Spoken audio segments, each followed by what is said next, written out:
Hello and welcome to DSLBD, the Department of Small and Local Business Development, and specifically our Business to Business or B2B Service Providers Grant.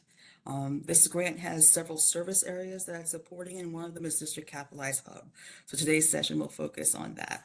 It is recorded, and we'll send the slides out to everyone who registered, and the recording will be posted on our YouTube site, hopefully by tomorrow, if not on Monday.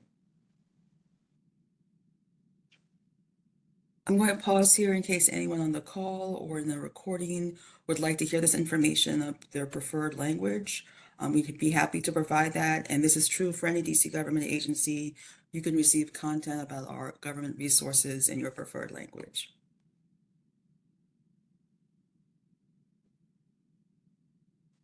So we have a lot to cover today. I did want to do a quick overview of the B2B grant, although we just did that tomorrow. And I'd like to pause and thank Tamika Link. She's the manager of the B2B program, and she's on the line today. She also hosted yesterday's general B2B service provider grant information session.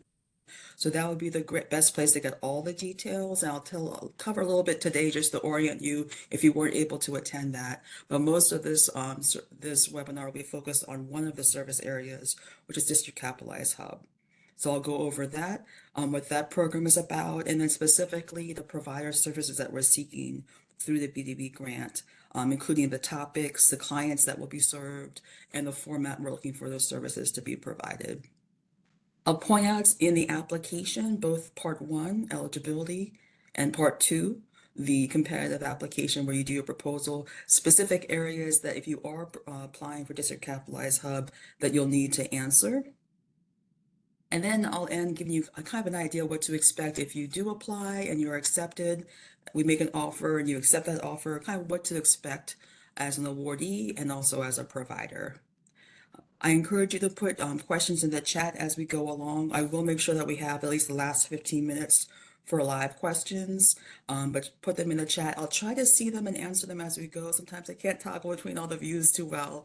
So if you put a question in the chat during the presentation, I'm not answering it. Fear not, you'll be the first to get your question answered when we go to the live session. And if any of you are wondering, WebEx might be different than something else you're familiar with. Usually the live chat button is at the bottom of the screen. If you don't readily see it, there should be a button that says more with 3 dots. If you click on that, you'll be able to see the select the chat option from there as well. Oh, I forgot to mention too, if you have a question that you prefer to ask privately or you think of something afterwards, any question about this service area or the entire B2B providers grant, you could email us at no.ed@dc.gov and we'd be happy to answer that question. Okay, let's get started. A super brief overview of the overall grant. So here is a link to the grant program page at DSLBD's website. This is where you'll find everything about the grant, including the most important document, I think, which is the request for application or RFA document. This has everything you need to know about the program, how to apply, the requirements, all about all the different service areas and things that we're looking for from providers. And throughout the slide deck, I'll try to reference different pages in that document. I won't be able to flip back and forth to show you live in this webinar, but that'll be a reference for you to look if you're wondering where's more information. I'll try to include those page references as we go. So here's a quick overview. Again, all this was covered yesterday in the webinar, which will be on our YouTube page shortly.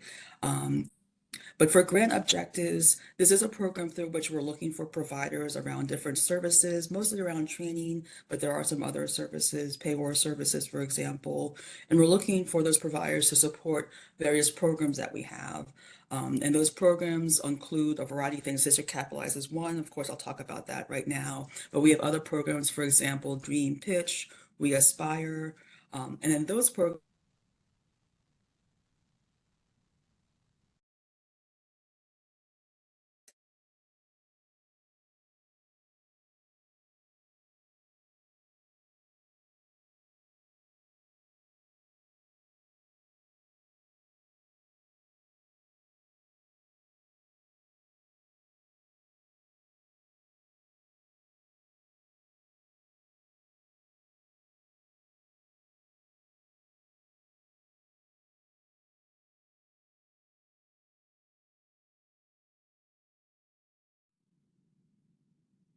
Do you remember the last thing I said? Do you remember the last thing I said?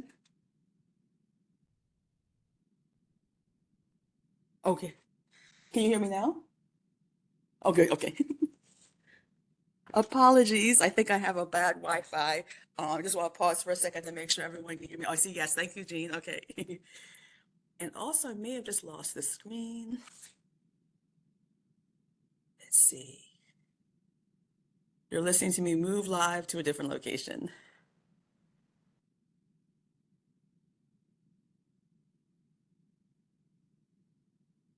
Okay, wonderful. Thank you, Jennifer. And thanks all for confirming you could hear me. Let me know where I left off. Okay.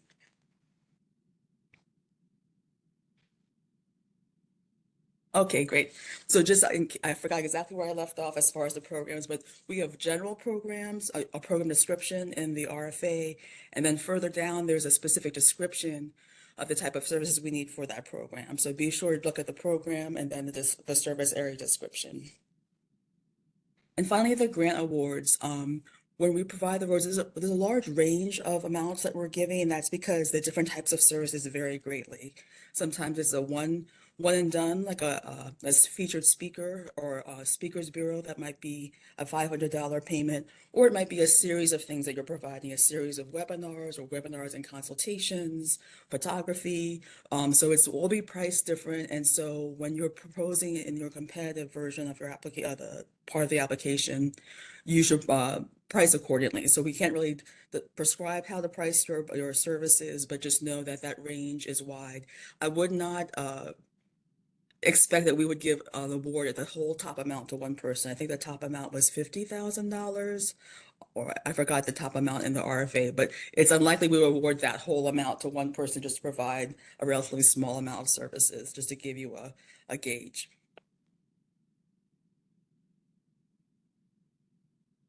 And then the request for application, we just spoke about that.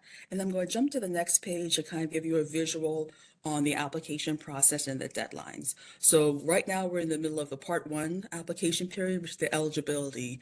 That opened last Friday. It's closing a week from Monday, February 3rd at 2 p.m. Eastern Standard Time. Hard deadline, no exceptions. I always encourage people, it says 2 p.m. You should probably shoot to have that thing in at 8 o'clock in the morning, just in case the tech gremlins come after you. You definitely want that in. You don't want to not be able to submit because of a tech issue. So the 3rd at 2 p.m. is the deadline for part one. This is where we check to see if you're eligible as an entity to receive funding. And the eligible entities include DC-based businesses and DC-based nonprofit organizations. It's an online application only. So if you're emailing us or think there's a chance to email us on something separately, that will not be the case. Once you complete that, DSLVD will review your responses and confirm whether you're eligible or not. For those who are deemed eligible, you'll receive a notice inviting you to complete part two. And that's where you submit a proposal, and that proposal will be competitively reviewed by third parties, so not by our program team, but by other people who have expertise in the various topics that we're seeking providers on. You'll have about 2 weeks, you'll have definitely have 2 weeks to complete that part. We think we'll be sending out those notices sometimes the week of the 3rd, but whatever day we send it out, it'll be 2 weeks from that date for you to complete part two.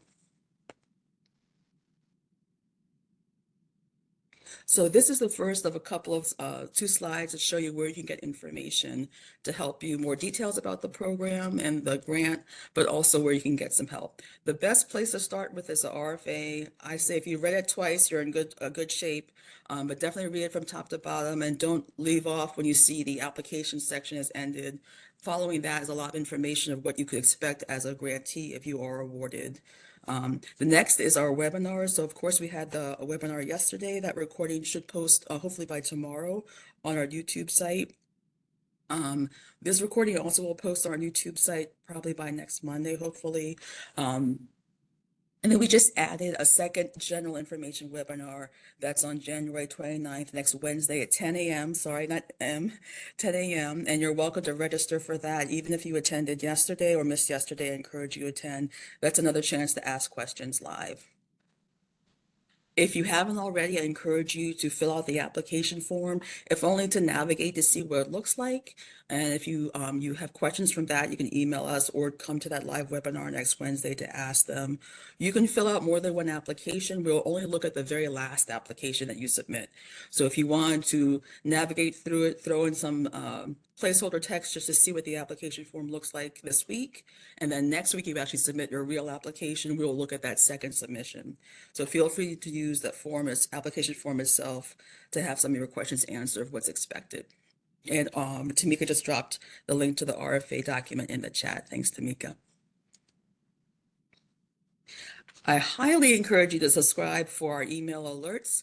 Um, we sometimes have updates, clarifications on things in the RFA, sometimes even an extension. We're not planning that, but sometimes that has happened in the past, and this is the way that we can reach out and let you know. So feel free to subscribe. Subscribe, it doesn't mean you have to apply. It's just a way for us to readily talk to you, communicate with you if you're interested. And then finally, again, inno.ed is the best and only way that you can be able to reach out, ask questions outside of the information sessions. Next Thursday, the 29th, next Wednesday, the 29th, that's the last day to ask a question with a guarantee that we'll be able to answer before the 3rd. You are more than welcome to ask questions up and through the 3rd. It's just as we get closer to the deadline, the questions tend to increase. We may not be able to get to the volume of questions. So we'll answer them first come, first serve, but be sure to read your RFA, navigate the application, queue up all your questions, and email them to us by the next Wednesday if possible, so we can be sure to give you an answer in time for you to submit. You should not call us directly, either the main number or individual staff, or email individual staff. We'll all route those inquiries over to our inno.ed email account. There are sometimes you have a question about the form itself, tech questions about the form. Will direct you to the Alchemer site. That's the entity that runs the form that we're using for the application. We are not Alchemer experts, unfortunately, so they'll be your best people to help with any tech issues. All right. So the next 15 or 20 minutes, I'll be going through specifically one of the service areas that's in the B2B application, and it's the District Capitalized Hub. So what is District Capitalized Hub? For many years, DSLBD has been focused on helping businesses get access to capital as part of our vision, that if you have a good business plan and they're willing to do the work, that we'd be able to help you get access to capital. And that capital includes both money that you might get from a third party. You might obtain capital as a loan, line of credit, grant, tax credit, but also it's the capital that you generate yourself. The best form of capital is your own sales. So District Capitalize is a program that we started several years ago to help people both with guidance, webinars, trainings, help you get access to capital. We've had several funding products come through District Capitalize, including last year's micro line of credit program that we ran with 2 of our local CDFIs. And then finally, we support the ecosystem of providers so that they'll be able to further support you as we do as well. We've expanded District Capitalize last year to include a hub. And this is our approach to looking at all the questions that we've seen over the years where people have the biggest challenges. And we're hoping that we'll be able to shape that in a way that people have equal access to capital. So whatever stage you're at, whatever challenge you're having, we'll be able to connect you to the appropriate resources for your particular situation, your particular imminent needs, and then refer you to those specific resources with the focus on trying to get you ready to apply and obtain funding, whether it's funding that you generate or funding that you obtain from a third party. And that includes providing guidance from experts. And to this end, for the hub, we also have a system that we're developing that will do that referral quickly. It'll automate referrals based on the business's needs. It'll help us track what provision of the services that are provided through technical assistance, including those services provided through the B2B grant awardees, measure that impact, and really identify where we have successes, but also where we have ongoing needs to provide capital. We're very fortunate that this hub was the expansion into this hub system and the provision of technical assistance has been supported by a grant from the U.S. Treasury Department. It's the State Small Business Credit Initiative, or SSBCI grant, specifically for technical assistance. You might be familiar with some of the SSBCI capital programs. Locally, DISB, the Department of Insurance, Securities, and Banking, has a collateral and loan support program, I missed the name, but it's a loan participation program. They've had that for several years now. This is now the technical assistance side of the SSBCI grant, and it focuses on very small businesses and also socially, economically disadvantaged individuals. And when I start talking about the clients that you may serve as a provider for District Capitalized Hub, I'll go more into what the SSBCI SETI and VSB clients look like. Here's a link if you want more information about SSBCI, and we'll also link you to the other programs they have in the region that might be of interest for you as a business if you're looking for capital and capital support. So for District Capitalized Hub service area, we're looking for both trainers, people who can serve as consultants or coaches, and also people who can develop e-learning curricula. We'll likely have the curricula portal, but we need the content developed to put into that portal.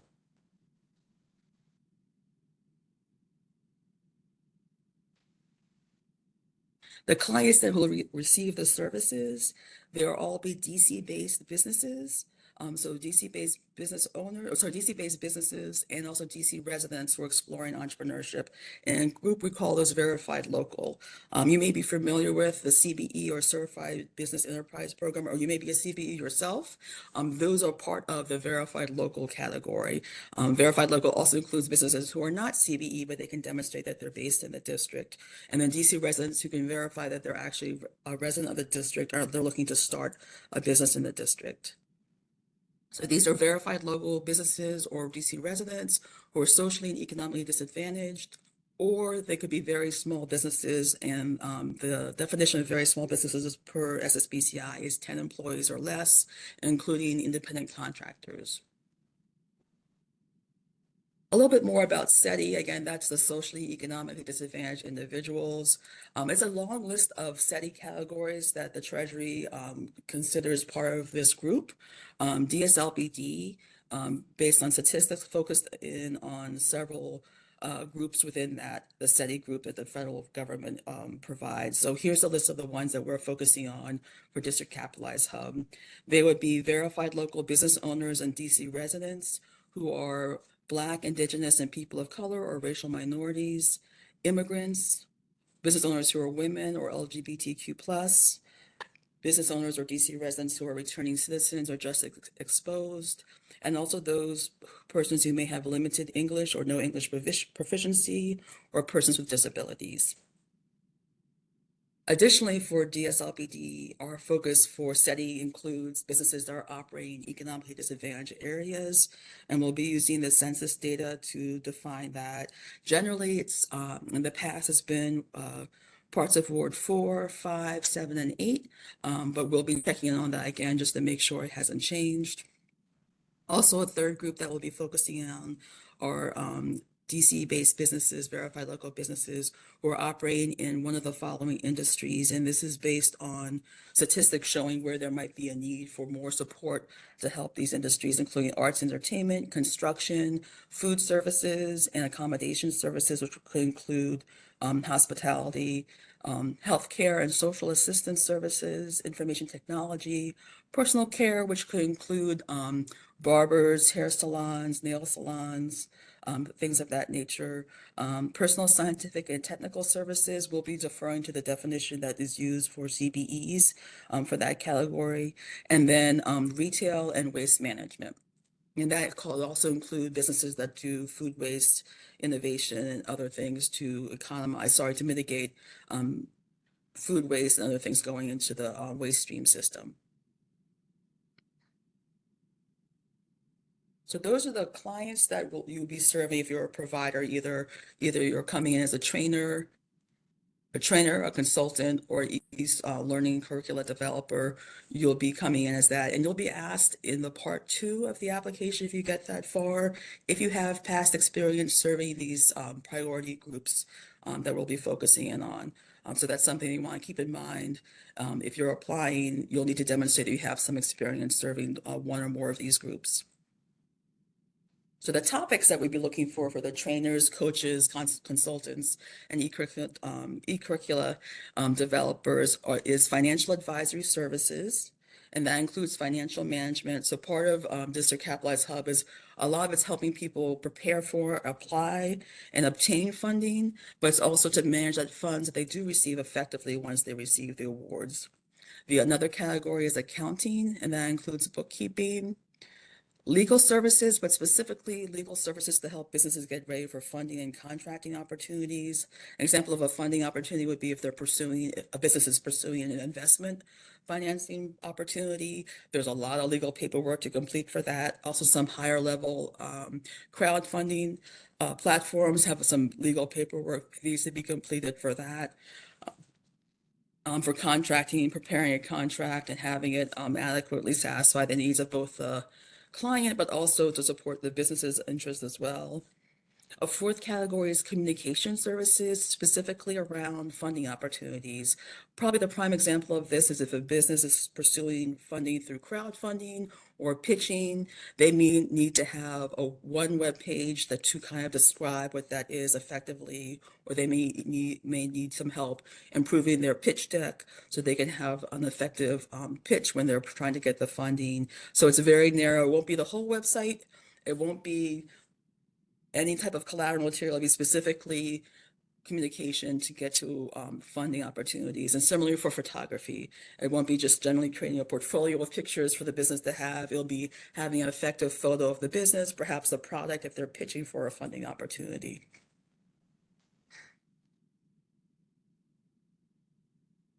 Now, a lot of these topics I covered were fairly a high level, but to get a really deep understanding of what's behind, particularly the number 1, 2, and 3, financial advisory services, accounting, and legal services. The Passport for Funding Readiness is where we're going deeper into those topics. This is a tool we created about 2 years ago through District Capitalized. That's a checklist or an assessment to see if a business how far they are along the process of getting ready for funding. We surveyed about 24 lenders and technical service providers to ask them, hey, what do you think are the biggest challenges you see when you're trying to attract applicants and receive applications that are ready for your particular funding opportunity? And they shared with us some of the things that they look for requirements and places where they see that businesses kind of fall short in being ready for funding. And we consolidated that and create the Passport for Funding Readiness. So businesses can complete this form, this assessment, and indicate whether they have completed that particular requirement or they still need some help with that. Here's a little snapshot of what it looks like. So one of the first categories is a business plan and pitch. Most of the lenders indicated that they do want a business plan or some type of communication of the business's strategy verbally or in writing. So when the business completes this Passport for Funding Readiness at this page, they'll indicate if they didn't start the plan, if they started but they need some help, and they could go on. So there's about 13 topics in there, and we're using these topics and looking at the percentage of people's responses to focus in each year where we're going to focus the provision of our technical assistance for District Capitalized Hub. So if you haven't already taken this as a business yourself, you might want to take it just to see what some of the details of the topics are and see if that aligns with the type of services that you have past performance providing. Excuse me, rather the topics that you have past performance providing. Now the format, so we talked about who we're going to serve, the types of providers that we need, trainers, consultants, and curricular development, and then some of the topics that we're looking for. And these are the formats that we'll be doing it in. First are webinars, and on page 21 through 22 of the RFA goes a little bit more into detail. So webinars is, we'll be doing that on a variety of topics. Group trainings will probably tend to be small group trainings. Not always, you might have a larger group activity, but these also tend to be in person. Sometimes it might be virtual, but they tend to be small groups and also in-person groups. And then individual consultations with experts, which would be yourselves. If you're applying as a TA provider, you'd be considered the expert on the topic. And then e-learning, we're trying to transition the content and the guidance that we receive through the webinars, group trainings, and consultations. We're evolving that into an e-platform so people can get some of that information on demand as they need it. For the webinars, group training, and individual consultations, DSLBD will be arranging the location and the online meeting and registration. So as you're proposing in part two of this application for B2B, you don't have to worry about budgeting or figuring out where the locations are, or how you're going to set up the WebEx or whatever the online thing is. DSLBD will be handling that. However, if you do have locations that you think might be helpful, you're welcome to suggest those, but we would not be paying for those. We would be doing free locations because we really want most of the funds, if not all of the funds, to be focused on the actual provision of the content around the financial advisory services, accounting, legal, photography, and consultations.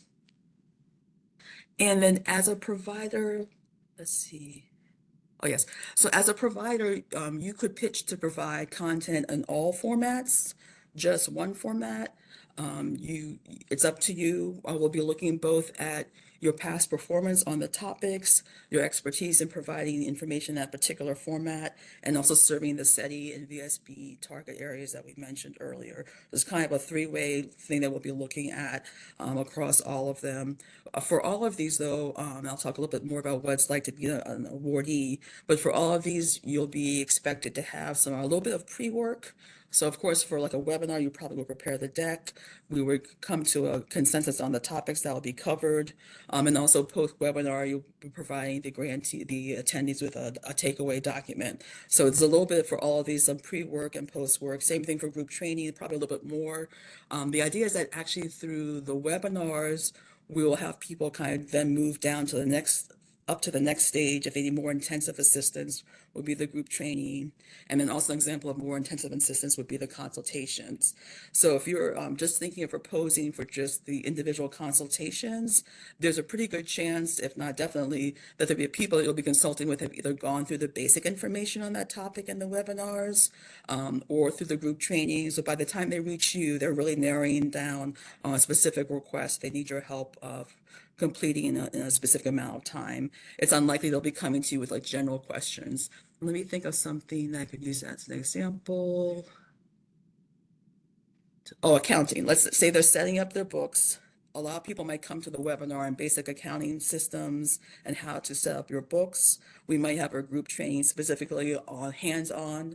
Maybe everyone coming to this training is maybe using Wave, the Wave accounting system. So everyone's coming in, and by the end of the group training, they should be able to have their books set up basically in that particular system. So if you're doing a consultation, by the time they get to you, they might have specific questions on how to work with and generate reports from the accounting system, or how to set up an accounting system to meet the requirements of a contracting opportunity. So in general, most of the individual consultations will be a deeper dive into information. It won't be the basic information.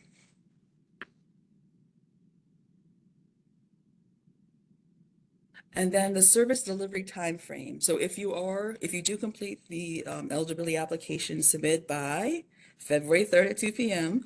We'll go through that. We'll determine if you're deemed eligible. If you are, you'll be invited to submit your competitive application for round two, and you'll have 2 weeks to complete that. Once those were reviewed and scored according to the criteria in the RFA, we will make a selection, and then we will let you know that you've been selected to be a provider for District Capitalized Hub. And then we'll talk about your schedule. So we're working through the schedule of the topics and when it will happen. And it could be a delivery at different times. You might be offer an award in April, but your services might actually not start till later in the year. So here I have kind of 2 groups of how the services will roll out for District Capitalized Hub. Again, this is specific to District Capitalized Hub. If you're looking at any of the other service areas that are listed in the B2B application, look through the RFA to get a sense of what that time frame is, because it will be different from this one. So we will have some condensed, what I call condensed periods of service delivery. So that would be something that happens in succinct succession. So a 4-week webinar, maybe you're going through the topics of cash flow analysis. So you're starting out with assessing your past spending, might be 1 week, and the next week you're going on to your current spending and then projections, and you pull it all together week 4. So that might happen in a succinct period during June. Or another example is that when we have a batch of content ready to go, topics that we want to have covered for the e-learning module, we may ask you to design it, test it, and launch it within a 2-month period of time. We also have needs for service delivery that are over a course of time, and they may be scheduled as needed. An example of that is individual consultations. If we're rolling up to people who need individual consultations after they've taken the webinar and perhaps a small group training activity, we may not know who those people are and when they'll be taking it until later in the summer. But I can tell you, we'll probably try to standardize when it's offered. We probably will have more than just the second Wednesday of the month, but we like to have a regular cadence, mostly for you as a provider, so that you will know if you're contracted to provide 10 2-hour sessions of consultations. These are just examples. But if you were contracted to do that, you would know that you should make yourself available on the second Wednesday in the morning and maybe the fourth Friday in the afternoon, just so that we can be respectful of your time, and also to make it easier for scheduling. There may be some variations depending on the client. If we find that there are different times, you might ask to change that schedule, but we'll try to have something more established so it's not random, for you as a provider. Also, we might have things that happen more than once. So we might have a small group training in June, in that example I mentioned on cash flow analysis. And then we might do that again in July and again in September. So we might come in at different times. It might be the same content each time, or we might ask you to tweak it a little bit based on what we learned about in the first thing. So that's an example of needed overtime, but it's not a regular cadence. Hopefully this is helpful. We'll have probably some more information on this closer to the Part 2 application. I do intend on offering a similar webinar specific to District Capitalized for Part 2 applicants when that opens up. So if you do get to Part 2, I'll make sure to alert you through our alert system, the email alert system, to let you know what that date is. And then grant awards, again, we mentioned that I mentioned before that you may be selected. We also may make selections on a rolling basis. I intend to have some services go out as soon as April. But once we get those settled, we might come back and announce that we have additional award selections because we have other services we want to do in quarter 3 and 4. So if you haven't heard from us first thing off in April, or March, fear not. We are still doing selections on a rolling basis. We will, though, let everyone know who has applied and may not have been selected. We will let you know. We won't leave you hanging. We'll let you know. But for the first couple of months after submission, we might still be working through award selections. And then the award amounts, again, it's hard to say what the exact amount is. I know where that top amount was in the RFA. It probably won't be that one top amount to one person, one applicant, both because we have such a variety of topics. It's unlikely that someone can cover accounting, financial advisor, services, legal, photography, and communications. So we do expect to have several awards going out for different sizes and different types of formats of service provision. So we just recommend you propose your best offer in the application. Again, when I do the Part 2 webinar for District Capitalized Hub Service Area, I'll give some more tips on there. But from now, I could tell you, you won't need to pay for location for the webinar. If you're doing webinars, for the webinar meeting service, we'll cover that. And we also, by the way, I forgot to mention this, the list of clients that I mentioned, DSLPD will be doing the outreach engagement of them. So you won't need to dedicate time to outreach. However, since you are in the ecosystem, may have expertise in that particular group, working with that particular group of clients, you're welcome to promote the services as well. But they'll need to come through the District Capitalized Hub to be verified as local, get on board as a client, and then they'll be referred to the services that you're providing. But you don't need to plan for marketing of your services at all. And then how to apply. So of course, the application, check the RFA page 2. I think it goes to like page 10, but start on page 2. It'll tell you the steps to apply. Again, the first step is eligibility. But I wanted to call out a couple of things in each of the 2 application parts that are specific to District Capitalized Hub. So in Part 1 eligibility, be sure that if you're interested in providing the services that we talked about here, it's a place where you can check 2 service areas that you want to provide services on. You are limited to 2. So if you are interested in doing District Capitalized Hub services, be sure to check that box. And then below that box is a chance for you to provide a brief text about your proposal. It's very brief. I think it might be unlimited. I encourage you to give the highlights at the top of your first paragraph. Um, but it's a chance for you to just give us a general idea of what you'll be providing. Don't be concerned that you didn't share everything in this text box at this part one application stage. Your proposal in part two will be your chance to do that. So part one, again, is mostly, if not primarily about determining if you're eligible to receive government funds. And then in part two, you can go into a deeper dive about your proposal. There also is an attestation, one or two attestations, I think, in the part one specific to District Capitalized Hub. I believe it's required to complete. So if it's not, if it's optional in the form, be sure to complete it. It will have in red, this is specific to District Capitalized Hub. And then if you are deemed eligible in part one and we open up, invite you to complete part two, the competitive proposal, this is where you do go deep into your past performance. And two things that you'll need to speak to. I'll start with the second one first.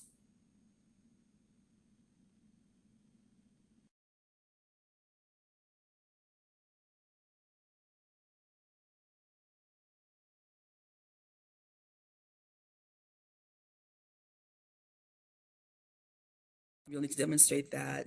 And oh, sound again? Uh-oh. Oh my goodness.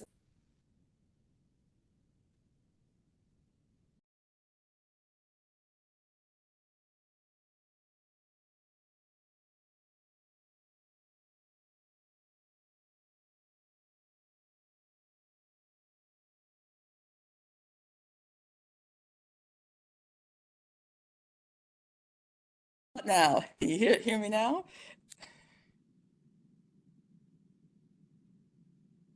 Oh, great. Okay. So it might be TMI, but I'm sitting in the middle of a door near the Wi-Fi hub. So hopefully this means we can wrap this up and you can hear me. I'm going to just repeat this slide again, just in case I was cut out. So for part two of the application, there are two sections you should focus on. Well, the whole thing you should focus on, but there are two sections that have a focus on District Capitalized Hub. One is past performance on how you've supported SETI and VSB clients in the past. And the other part is subcontractor details. Oh, thank you, Bri. Uh, Let me just double check. Did everyone hear, was I heard when I spoke about the eligibility section? Great. Okay. Thanks, Tamika. Okay.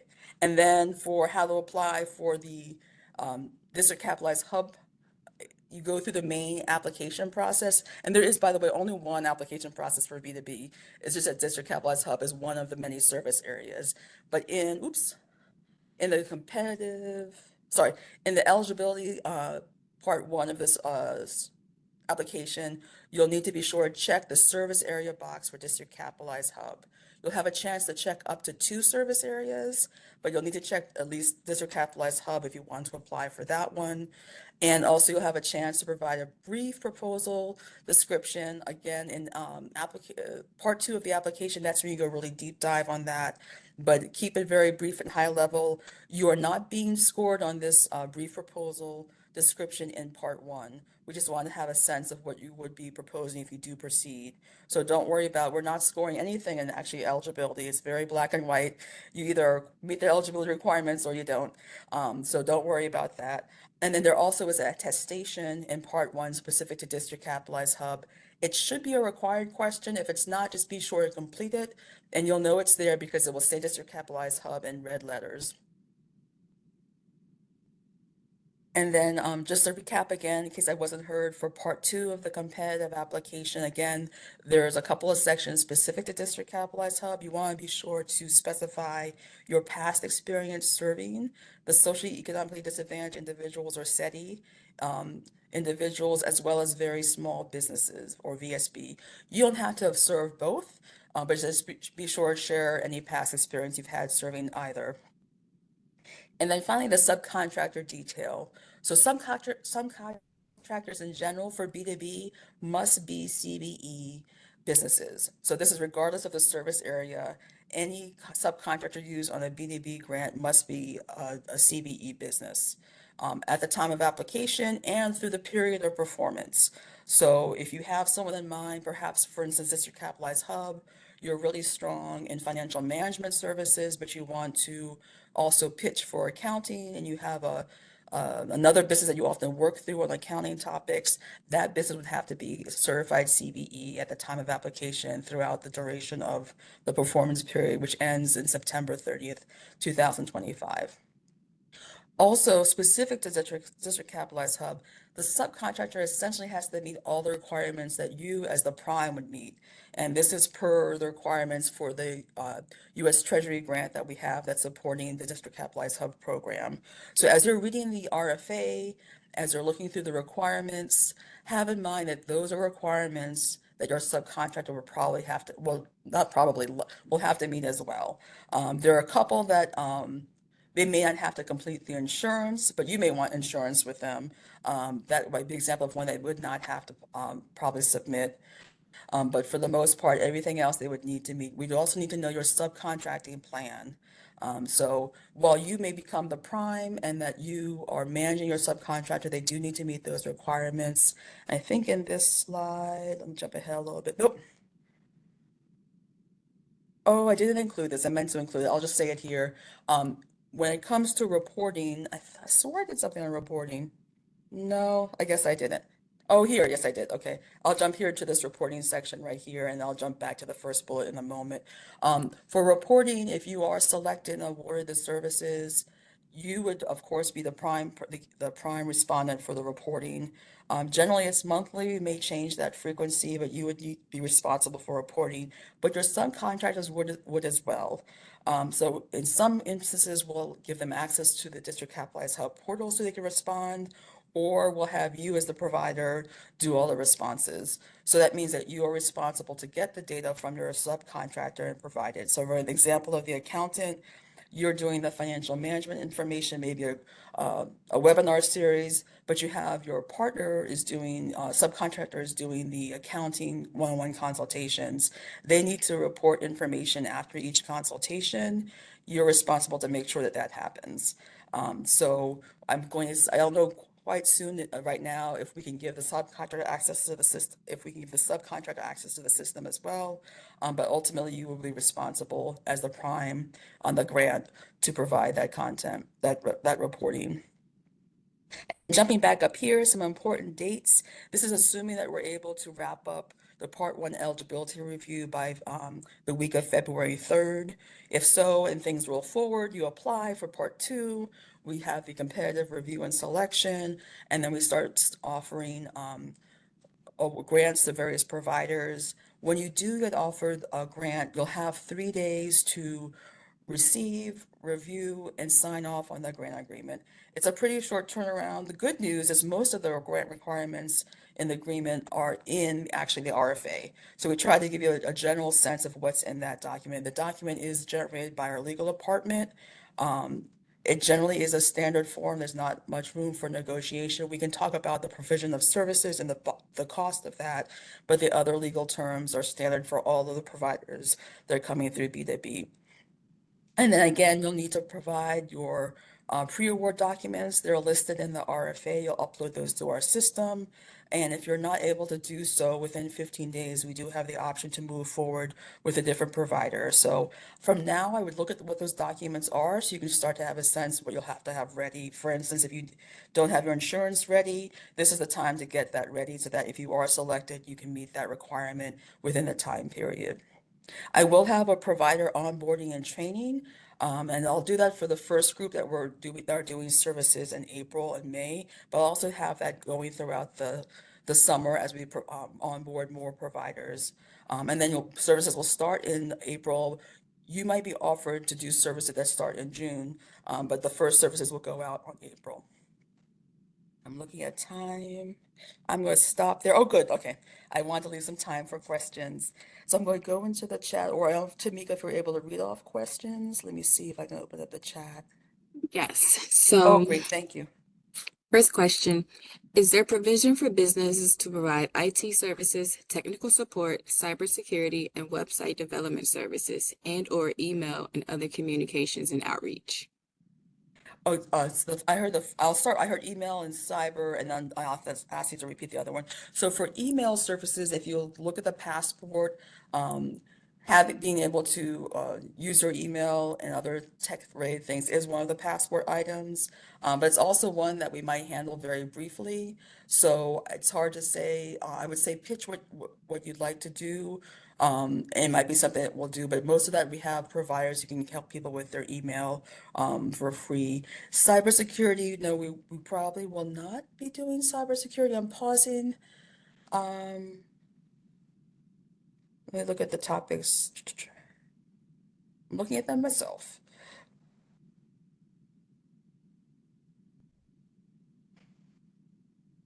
I would say probably not. And then what was the first two that I missed? IT services and technical support, and Okay. also website development. Gotcha. Okay. So for sorry if you guys are getting dizzy with me jumping back and forth. So for IT services, well, most around website, there is a space to help people with communication. That communication could be online, but as I mentioned, it would be fairly brief. So it's very specific to if someone needs, if they're pitching their business and they need to investors for a funding opportunity, investment funding opportunity, and they need a landing page to provide that information. The technical assistance through this program would be helping them develop that one page. So it's not the entire site, but it's just like one part of the site. And that might be the extent of IT support, I would say, is maybe the communication piece if there's an online component to it. Thank you. Thank you. Next question. DSLBD will manage the logistics and providers be responsible for marketing the programming. Is that right? Oh, thank you for that question. So we will handle both. So we'll handle the logistics of the location, whether it's an in-person training, in-person consultation, a webinar.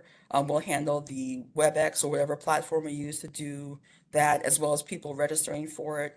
And then we also, DSLBD will handle the marketing of the program, including engaging the participants. Because as we engage them, we have to first verify that they meet the requirements, our own requirements that they're verified local, but also the requirements for the Treasury grant that's supporting this hub in part. We have to make sure that they meet these two things. So you as a provider, if you know people who are interested, feel free to let them know, but they do have to go through the onboarding process to become a client, to come to your webinar, come to the small group training and definitely coming to the consultations. The webinars we may open up more broadly, but for let me jump back over here. For the small group training as well as the consultations that was before, that we would need to focus, oh, here it is. These two we would need to definitely make sure that they're verified local. Okay. Next question. What does attestation mean, and can you give an example? Oh, sure. Attestation is basically signing off. If you ever had a document where you have to initial something or sign on various sections, that's what the attestation is. So there's a group of attestations that are generated, actually three types. There's a group that any grantee of any DC government grant has to sign off on, and those attestations from the citywide grants manual. DSLBD also has additional attestations that we use. And then finally, actually, for this particular service area, I think there's one attestation that's required as a result of our grant with the U.S. Treasury. So in the application form, you'll be asked to attest by typing out your full name. I'll say that one more time. Typing out your full name. It sounds simple, but sometimes people just put their initials or they're going fast and they actually mistype their name. So it sounds small, but it's super important because we have moved right now to the e-version of signing off, but this would be the same as you signing your name on a hard copy piece of paper. So hopefully that's helpful for attestation.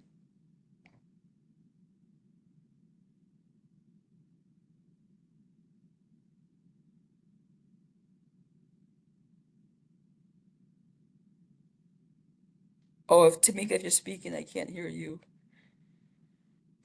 Sorry, I Oh, said, that's okay. how how do you think the new executive orders against diversity, equity, and inclusion, including the categories that you mentioned, affect this application? If you're speaking about the federal executive orders, I don't know what impact those will have on U.S. Treasury. That would be where it's impacted, um, I guess at first. I can say that this information, our selection of these particular service areas, and actually even the definition of SETI was established by the federal government, the U.S. Department specifically, quite some time ago. And additionally, we had defined these groups based on statistics. So when we applied for this, we had to demonstrate how we got to these groups. When you're looking at access to capital, there's a variety of things that affect people. These are some of the areas, but also, as you saw, people where they're physically located, the type of industries that they're working in. For instance, food industry in general, it's really hard to get access to capital. It's an area that I think lenders see as risky because those businesses tend to have a shorter shelf life, no pun intended, but it's harder for them to have sustainable revenue over time. So for this purposes, we use statistics to come to this group. I don't think it should be affected. But if it is, of course, we will communicate to you as a grantee. But I think it should be fine. Do you have to be a DC resident? My nonprofit is located in DC. Yes, so and you can look at the RFA to see the requirements for the applicants. So you can be a for-profit entity or you could be a nonprofit entity. Both need to be actively incorporated in the district, both have to be licensed in the district. You as the owner of the business or the for-profit entity, executive director, you do not need to be a DC resident. You will be asked in part one to upload, whoever's responding to upload a photo ID. This is just for us to confirm that you actually are the person who is completing the form, but it's not related to residency. You might choose to upload a document, like say a DC driver's license or a driver's license that has your address, but we will not be checking residency for the applicant. However, we are checking for, as I mentioned, when we're onboarding the clients that you'll be serving, they need to demonstrate they're a DC resident. If they're not a DC-based business, they need to demonstrate that they're a DC resident, but not you as the provider, no. Where would a yoga and wellness consulting service firm fall? Well, you could look to see if you are serving, whether it's yoga or construction or another specific industry, you could look to see if those are some of the target industries listed here. But again, the services you provide would need to focus on, I'm jumping back and forth a lot. Oops, maybe it's over here. Apologies. I feel like it's a wild ride as you're watching me navigate back and forth. You would need to focus on one of these areas, one or more of these areas, for the topics that you're providing. So it couldn't just be generally how maybe you run a yoga studio, but specifically how you do the financial management for a yoga studio. Again, the focus is on these topics. The industries are where we're kind of narrowing down because there's limited resources through the grant. So we're kind of narrowed down to where we would focus on, and it also aligns with the industries where we see need in the city. You do have some people that would like to come off of mute to ask questions, and then you have call-in users, and there are a couple more questions in the chat. Okay, great. So I think I'm looking to see. Yesterday we had this experience. I thought there was a way to let people come off of mute. Um, let's see who's up next with a question. Let's have that person try to come off of mute. Let me see if there's some Milk, way. can you come off of mute? Mhm. So Oh, who is the person? her name is Camille as well. Oh, hello, Camille. What a great name. Um, But she let's says, I'm not sure if I can unmute, but I have a question on how you identify subcontractors. Okay, I think, oh, I'm able to unmute you, Camille.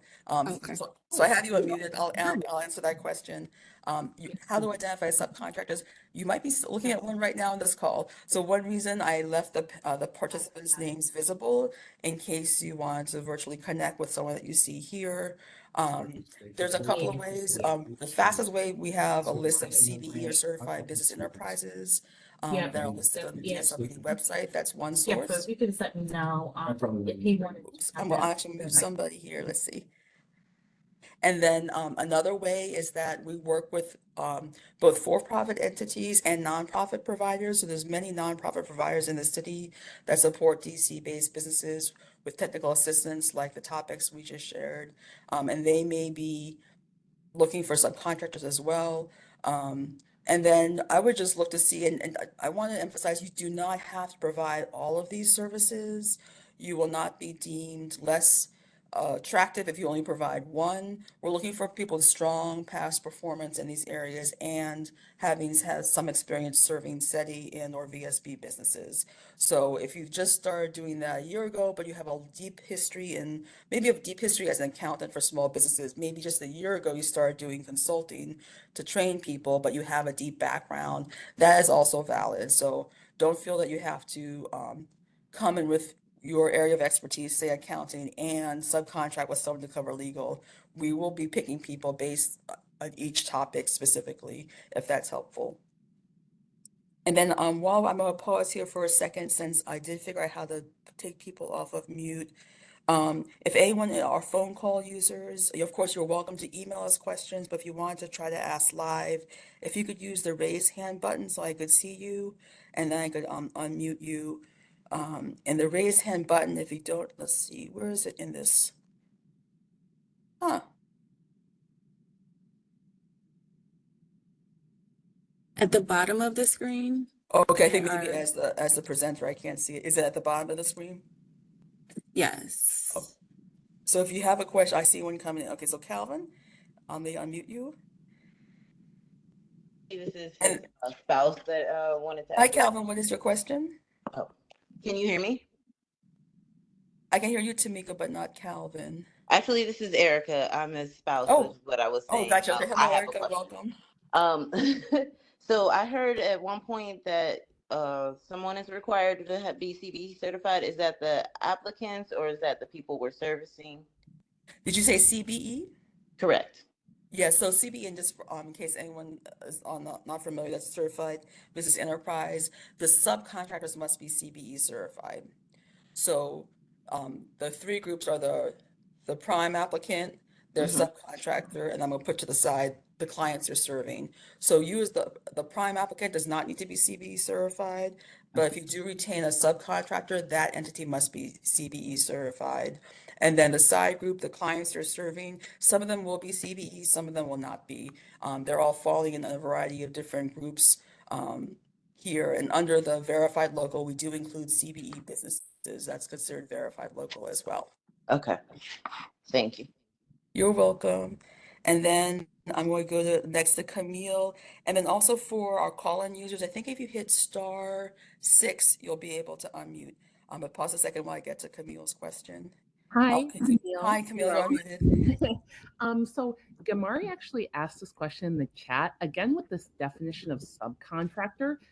They had said, would part-time 1099 staff, for example, I'm a CBE organization with one employee, me, maybe if I had a subcontractor help me design a deck, but I delivered the deck, like would that some subcontractor have to still be a CBE? Like if they're on my team, but they're 1099? That's a little technical, but that's my question. No, that's a good question. So when you're putting in together your budget and you think about what I'm going to need to do, I'm pitching to provide accounting services as a webinar and maybe some consultations. When you put together your budget to see how you're going to deliver that, look to see, do any of those things involve paying someone else? If that someone else is not a staff member, they're a subcontractor then. And then that entity would need to be a CBE. Does that make sense? Oh, oh, you came off a mute.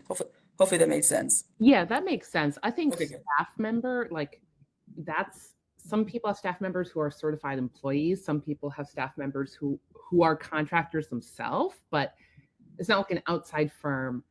So I think that's the question, but I think it's just going to come down to that clarity in the budget. Yeah, I would do your budget, and then you might find if you're not able to find a CB to fulfill that, you might take that aspect out of your proposal. But we will be checking to see, and you'll be providing a list of the people who are providing the services and their resumes and a blurb about their past performance. So we'll be looking to see if they're on staff with you. If you're like a good way to check is if you're filing taxes for them as a staff employee. I mean, as an employee, they're staff. If you're giving them a form for them to do their own taxes because they're self-employed, then they're considered, I would say, a contractor. One thing I'll tell you is I am not the expert on HR, so I will probably have to defer to my legal team to get clarification on that. But in general, in my past experience, if the entity is paying their taxes, they're an employee, and if you're not, then there must be a subcontractor. And then feel free to drop to inno.ed that question for you, Camille, and anyone else. Again, I'm not the HR expert, so I want to make sure I give you correct guidance for that. And I want to take a moment. We are just that time. I'm able to stay longer. If you are not on the call, not able to stay longer, I will keep recording, and the questions asked will be in the answer will be in the recording. Additionally, we will be sending out the slides in the recording. I'll keep going. Kamika, are you able to stay on for another 10 minutes? Yes. Oh, thank you so much. Okay. I'm gonna bounce back. I don't see other hands in the chat.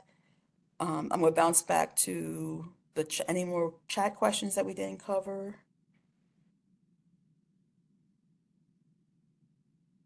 One question, but I think it may have already been asked. It says, can the training be a one-time event, like a 3-day business symposium? Yes, it could be a 1-day event. Um, let me see the examples. So that would be probably considered a group training. I would say, and you might want to structure you definitely structure who you're covering and the topics that you're covering. But yes, you're welcome to propose a 1-day event. You should look to the RFA section. Let's see, the pages are 21 to 22 to see the formats that we have and then the topics that we want covered, because you'll see that some of the topics aren't set up for each of the formats. So just want to double check that to make sure that is covered.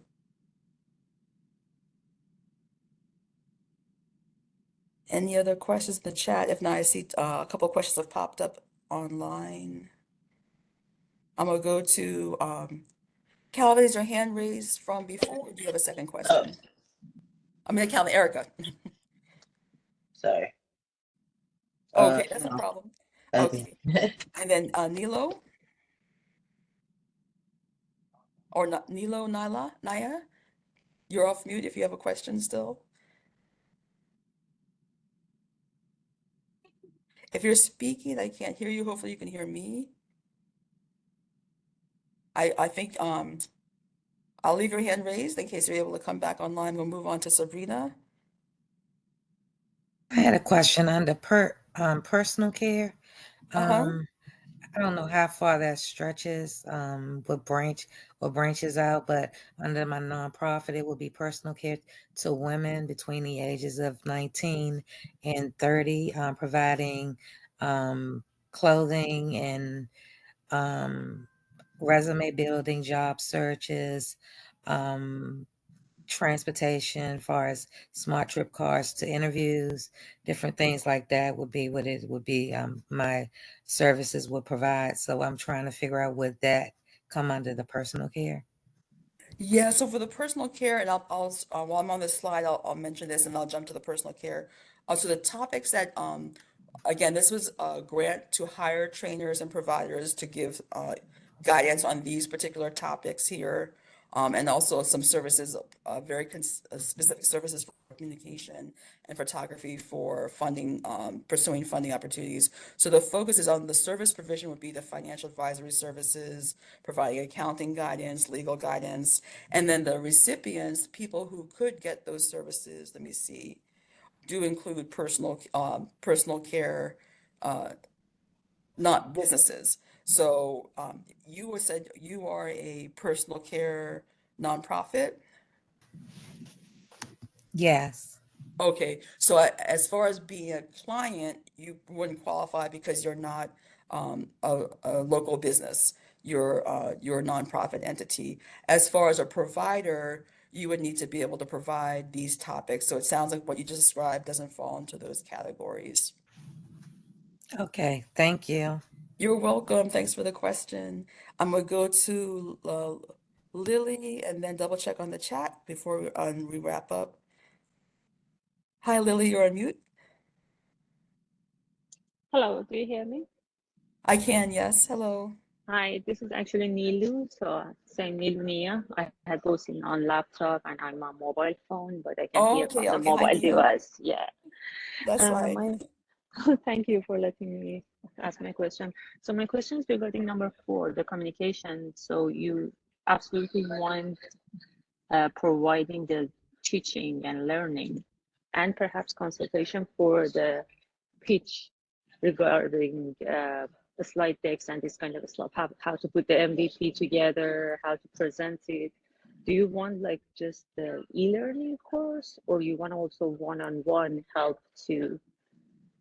It could be both. So, and so I'll start with the topics and then we'll jump back to the formats. So here, the topic I just and briefly listed here for being concise, but take a look at the passport for funding readiness. There's a little bit deeper information on the types of communication topics that are in there, like preparing your why statement, having a marketing management plan, and implementing that plan. So there's a little bit more detail in the passports. I would recommend going through that for the topics for communication. And then jumping back to the format, it could be one or more. Oops, we went too far. It could be one or more of the formats. So again, you don't have to provide training on all formats. It could just be webinars, it could just be small group, it could be more than one, it could just be the e-curricula. Although a lot of the e-curricula will be going through the content that is provided through webinars, group training, consultations. That would be a lot of the content that will go into the e-learning modules, but we need someone to help further design that and then set.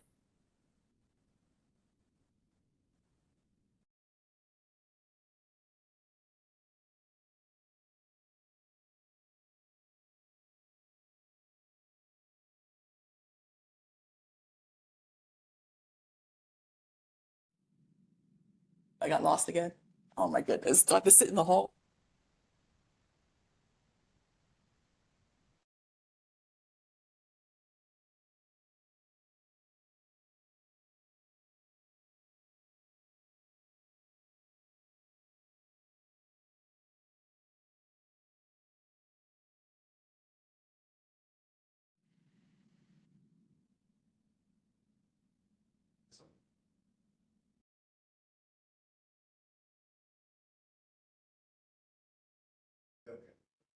How about now? Can you hear me? Oh my goodness. Okay. I'm gonna sit. Slides moving, but Okay, I'm gonna sit at your desk.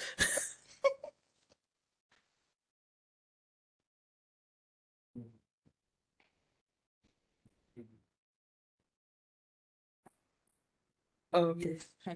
Oh, I'll just speak. Put this on mute. Now I'm probably back on, right? Apology. I am gonna mute myself. Or did you make that? yeah. Okay, you be on mute. I'm gonna mute. There we go. Okay. You would hard to believe that Tamika and I are literally sitting 3 yards from each other, but I'm having the worst connection. Sorry about that. I think we're almost actually at time. Looking to see if any more questions have come in the chat. I don't see any more questions in the chat or hands raised. So thank you for attending, and most of all, thank you for hanging in with the audio issues. I apologize. We might start doing these things in person to make it easier. Again, I'll be sharing the slides with anyone who registered and the recording link, and the recording will also be posted to our YouTube site in the next couple of days. Again, if you have further questions, inno.ed@dc.gov is the best way to ask questions. And you can attend our general information session, which will go deeper into the whole B2B provider grant. That's next Wednesday at 10 a.m. And the registration link I'll also include in the email, but it's also on our website. Thank you for attending, and we hope you'll consider applying. Have a great day.